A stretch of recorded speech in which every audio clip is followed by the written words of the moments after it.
This is Kathleen Bonzik, and the following is the Americans with Disabilities Act in 180 seconds. The Americans with Disabilities Act, or the ADA, was passed in 1990.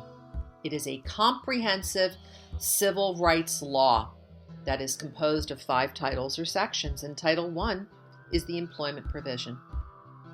The purpose of the ADA is to ensure that Americans with disabilities, a group that has historically been a discrete and insular minority, enjoy equal rights and opportunities.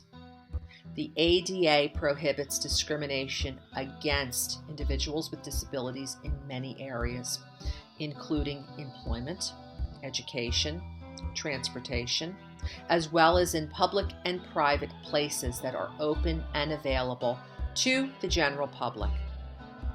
How is a disability defined under the law?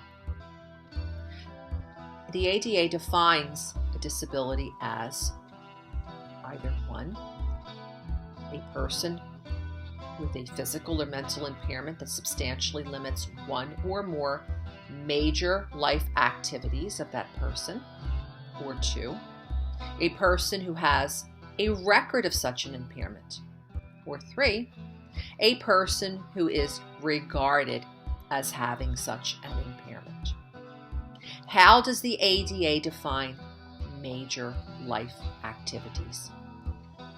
Examples of major life activities include, but are not limited to, the following: caring for oneself, performing manual tasks, seeing, hearing, eating, sleeping, walking, standing, lifting, bending, speaking, breathing, learning, reading, concentrating, thinking, communicating, and working. Pursuant to Title I of the ADA, covered employers are required to provide reasonable accommodations to qualified applicants or employees. There is simply no cookie-cutter approach to determining what a reasonable accommodation is or may be in any particular situation.